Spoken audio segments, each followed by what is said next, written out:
supporters et supportrices des Lions indomptables. Je vous souhaite à toutes et à tous une excellente année, surtout la santé. Pour le reste, on ira le chercher sur le terrain. Après un temps de repos bien mérité, le Cameroun a fait le travail. Qualification acquise, direction les huitièmes de finale. Personne n'y croyait vraiment au départ. Beaucoup nous voyaient sortir dès le premier tour. Pourtant, après 3 rencontres solides avec du contenu, 2 victoires et un match nul, les Lions sont bien là. On va évidemment parler du choc Cameroun-Afrique du Sud, mais avant ça, faisons un tour rapide des autres affiches de ces huitièmes et je vais vous donner mes petites prédictions. Premier match, Mali, Tunisie. Honnêtement, c'est une affiche très indécise, un vrai pile ou face. Le Mali montre un visage différent de ce qu'on connaissait. Une équipe autrefois très joueuse, aujourd'hui beaucoup plus prudente, très concentrée sur l'aspect défensif, avec l'idée de ne pas encaisser avant de frapper sur des coups bien ciblés. Ce n'est pas un bloc bas extrême, mais c'est très calculé. Malgré tout, pour l'expérience et l'habitude des grands rendez-vous, je penche légèrement pour la Tunisie. Ensuite, Sénégal, Soudan du Sud. À moins d'un énorme retournement de situation, je vois difficilement le Sénégal passer à côté. Le Soudan du Sud est une équipe courageuse, intéressante, mais sur la durée et l'intensité, ça risque d'être compliqué face à un Sénégal taillé pour aller loin. Maroc, Tanzanie maintenant. La Tanzanie s'est qualifiée avec seulement 2 points, ce qui montre bien les écarts de niveau à ce stade de la compétition. Le Maroc, en terminant premier de son groupe, bénéficie d'un parcours plus favorable et tombe sur ce qui est, selon moi, le plus faible des troisièmes. Cela dit, c'est une expérience précieuse pour la Tanzanie, surtout quand on sait qu'elle accueillera la prochaine CAN. Ce genre de match peut servir de préparation pour l'avenir. Algérie, RDC, là on parle d'un très gros choc, une affiche majeure de ces huitièmes. J'avais très tôt placé l'Algérie parmi les outsiders sérieux de la compétition, mais je ne m'attendais pas à ce qu'elle croise aussi rapidement une autre équipe du même calibre, la RDC. Sur le papier, la logique pourrait favoriser les Congolais. Ils ont réalisé une campagne solide, notamment lors des qualifications mondialistes, même si cette défaite face au Sénégal avait laissé beaucoup de questions. On a beaucoup parlé de la RDC, surtout après les avoir affrontés, et ce qu'on a vu sur le terrain confirme que ce n'est pas seulement une équipe défensive. Collectivement, c'est très costaud, bien organisé, avec un entraîneur qui a une vraie vision et un plan clair. La RDC croit en ses forces, surtout dans les phases de transition. Mais une question reste en suspens. Comment cette équipe réagit-elle lorsqu'elle encaisse le premier but? On les a vus solides à 0-0 ou à égalité. Capables de renverser des situations, mais face à une Algérie pragmatique, bien structurée défensivement sous Petkovic, ça peut devenir compliqué. Si l'Algérie ouvre le score, le match pourrait basculer. Devant, l'Algérie a des joueurs capables de faire la différence à tout moment et c'est ce qui rend cette affiche aussi indécise qu'explosive. Parmi les joueurs à surveiller côté Algérie, il y a aussi ce milieu qui évolue aux côtés de Boniface au Bayer Leverkusen. On parle beaucoup de Mahrez, évidemment, mais attention, Mahrez, sur coup de pied arrêté ou sur une simple passe bien sentie, peut te faire basculer un match à lui tout seul. Devant, il y a Bounedjah, un attaquant capable d'user les défenses, de les faire reculer, de les fatiguer pendant 90 minutes. Et puis Amoura qui peut entrer en cours de jeu et apporter de la vitesse et de la percussion.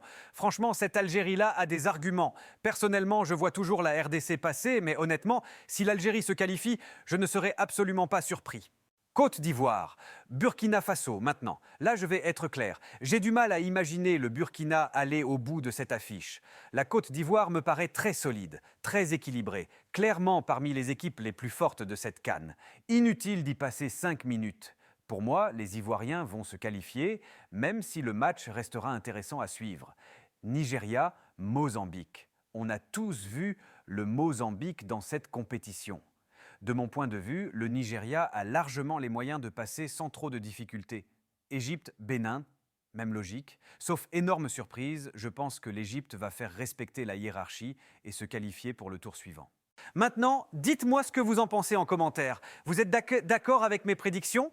Vous voyez des surprises? N'hésitez pas à me dire si vous êtes en désaccord. On fera les comptes après les matchs. Le dernier se joue lundi, donc soit lundi soir, soit mardi.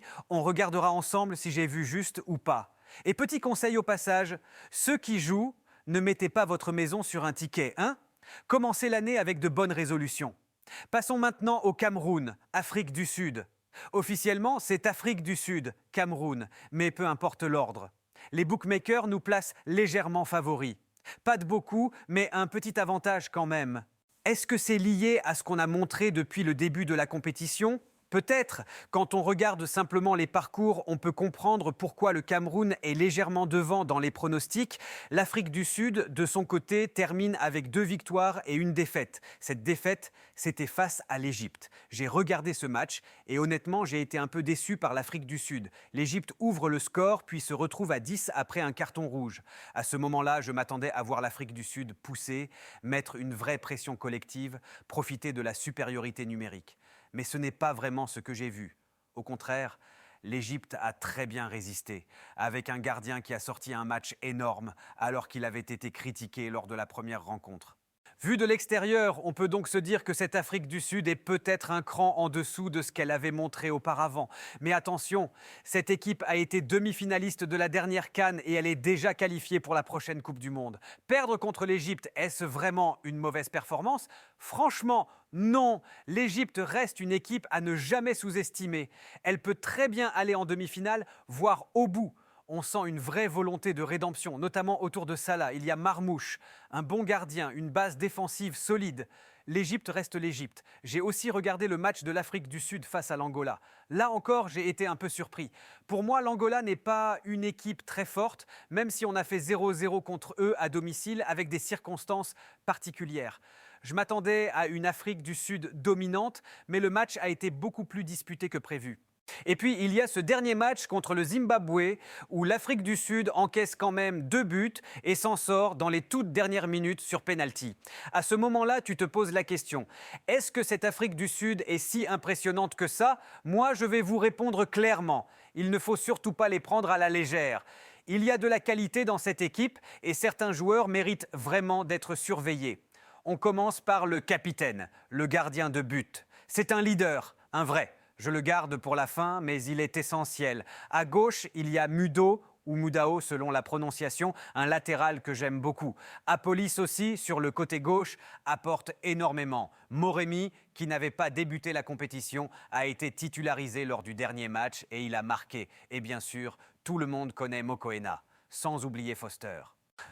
Ce groupe est essentiellement composé de joueurs évoluant dans le championnat sud-africain, notamment à Orlando Pirates et à Mamelodi Sundowns. Mamelodi, c'est l'équipe finaliste de la dernière Ligue des champions africaine, battue par Pyramide d'Égypte.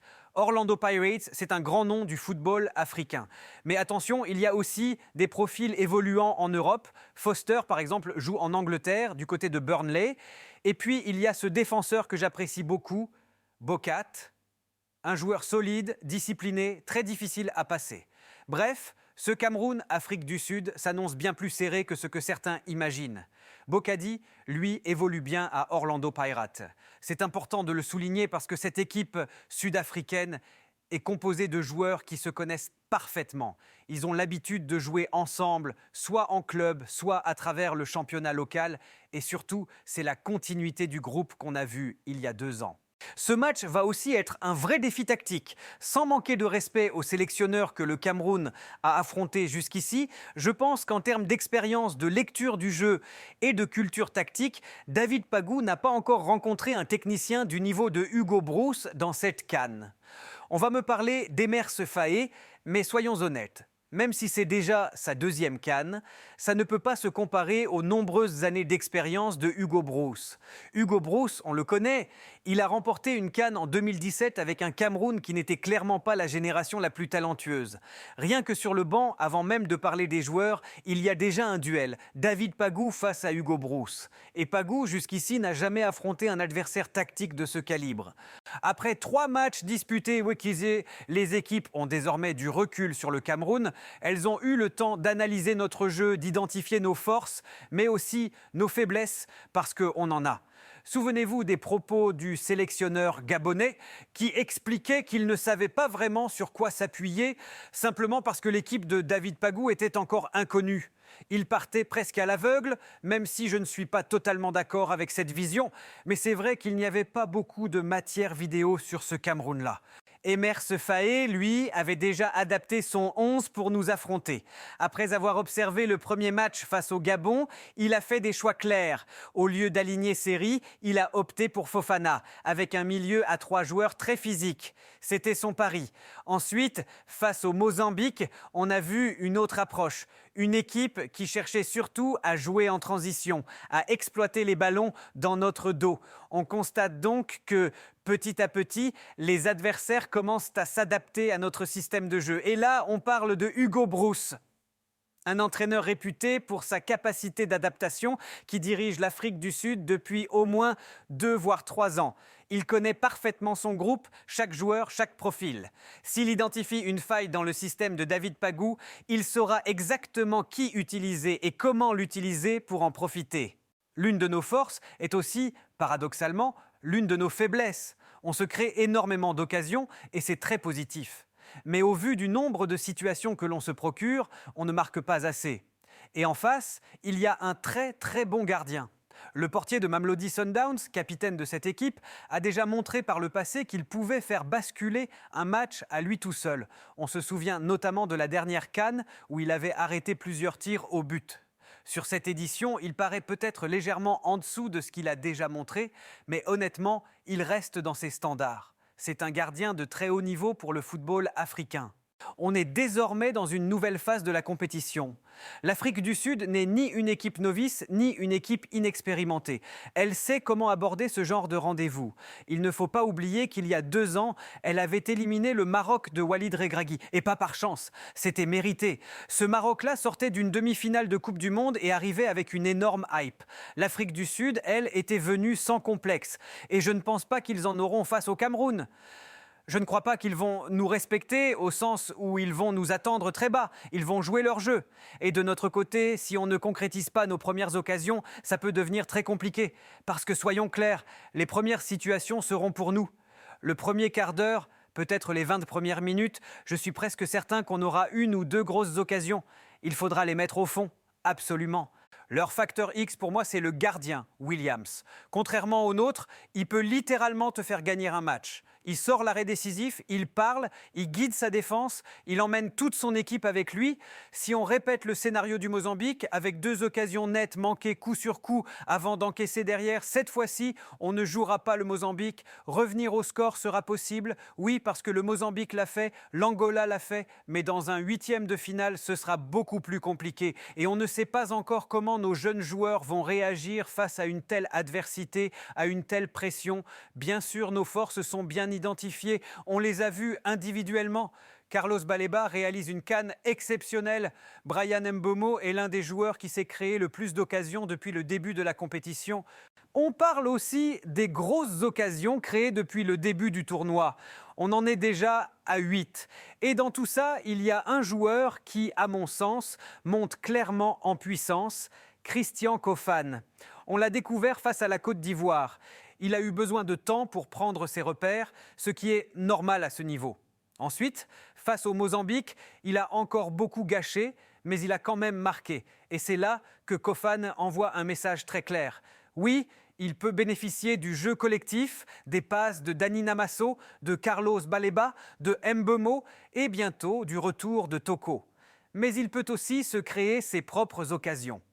Christian Kofan, c'est un attaquant capable de prendre le ballon, de provoquer, de décider à lui seul du sort d'un match. Il peut fabriquer une action, construire son but, sans forcément dépendre du collectif. Et ça, c'est peut-être exactement ce qui nous manquait depuis que Vincent Aboubakar est entré dans une phase plus compliquée de sa carrière. Derrière, on va retrouver notre charnière défensive. Dans la dernière vidéo, je n'avais pas encore l'information, mais Noutolo a rapidement rassuré tout le monde, il sera bien présent. On devrait donc revoir le duo Noutolo-Koto. La seule vraie interrogation concerne chez Malon. Est-ce que David Pagou va lui renouveler sa confiance ou est-ce qu'il va opter pour Boyomo ?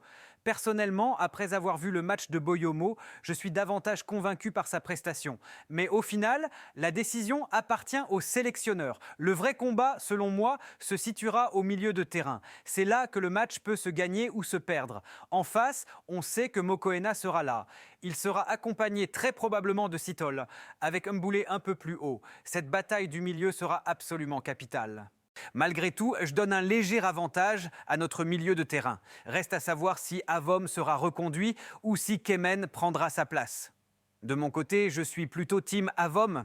C'est un jeune joueur qui monte en régime, c'est sa compétition, il faut le laisser continuer. Mais quoi qu'il arrive, que ce soit Avom qui commence et Kemen qui termine ou l'inverse, je pense que le Cameroun dispose d'un milieu globalement supérieur. Là où j'ai une vraie crainte, ce n'est pas dans l'impact ou l'intensité, mais sur un point précis, les frappes de loin. L'Afrique du Sud tente énormément de tirs à distance et elle a les joueurs pour ça. Mokoena, Mbokadi, Mboulé et même les attaquants comme Foster n'hésitent pas à tenter leur chance. Ce sont de bons tireurs, capables de faire mal à tout moment. Et c'est là que la question du gardien revient forcément. Passy est dans une compétition correcte, mais le débat existe. Un abonné me faisait remarquer que le Cameroun n'a jamais perdu avec lui dans les cages. C'est vrai. Mais attention à ne pas tomber dans la superstition. Le Cameroun, de manière générale, ne perd pas beaucoup de matchs. Ce n'est pas une petite nation du football. Même dans des périodes compliquées, on ne collectionne pas les défaites. Quand on parle de revers récents, on cite souvent la Serbie ou le Brésil. Mais soyons honnêtes, contre qui avons-nous perdu et dans quel contexte? On ne peut pas, d'un côté, reprocher à Christopher Wu certaines prestations et de l'autre, oublier qu'il faisait partie de la défense face au Brésil, qu'il a été titulaire lors de la victoire contre la Gambie à la CAN et qu'il a même marqué de la tête. Il faut être cohérent.